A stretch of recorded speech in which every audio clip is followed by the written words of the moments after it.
Okay, so we have our quadratic equation. We have our axis of symmetry. We have our vertex. And now we're going to finish up graphing our quadratic function.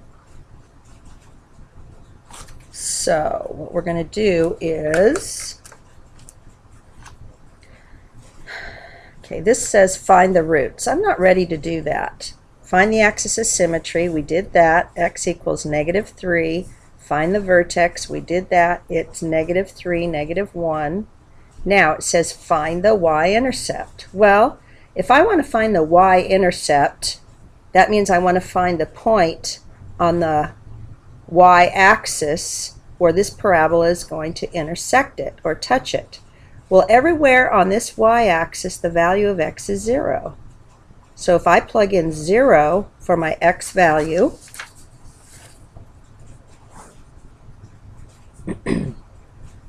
I'm going to get y equals 1 times 0 squared plus 6 times 0 plus 8. Well, 0 squared is 0. 0 times 1 is 0. 6 times 0 is 0. All that's left is y equals 8. And if you'll remember, what we said in the past is if our quadratic equation is in standard form, that y-intercept is our c term. So our y-intercept is 0, 8, and our c term is positive 8. So our c term is our y-intercept. So I'm going to plot the point 0, 8. X is 0, y is 1, 2, 3, 4, 5, 6, 7, 8. Okay, so that's our y-intercept.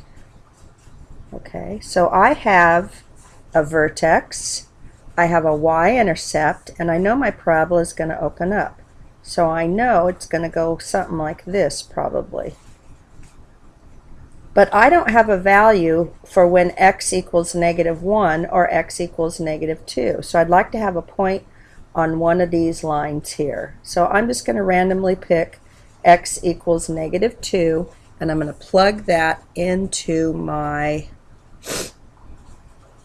equation.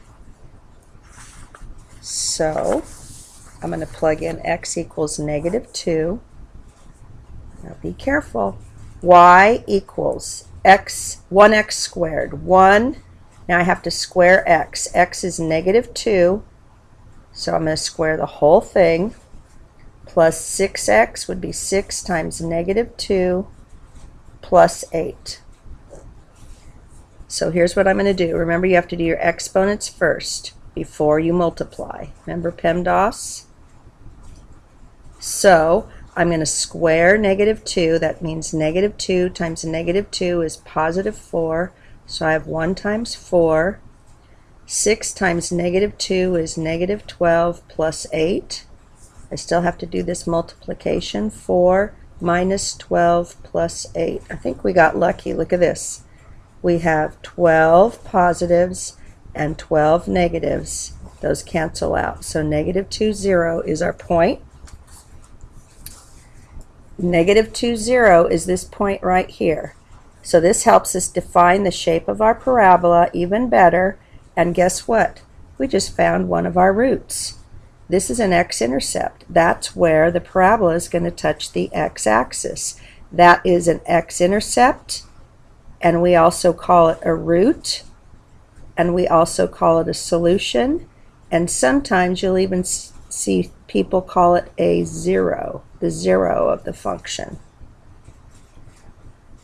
Well, if this is a root or an x-intercept, and this is a line of symmetry, this has a mirror image over here. So I believe that this is my other root, isn't it? Because these are mirror images using the axis of symmetry as my center point. This is going to open up here and here, and it's going to go like this. And if this point is 1, 2, 3 away from the axis of symmetry, its mirror image is 1, 2, 3 points away from the axis of symmetry.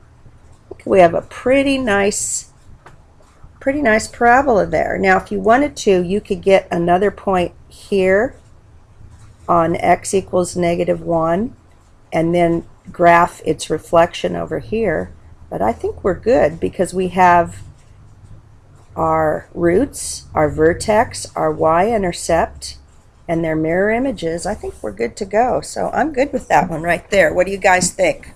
I like it. Okay, we're going to do some more, so don't worry.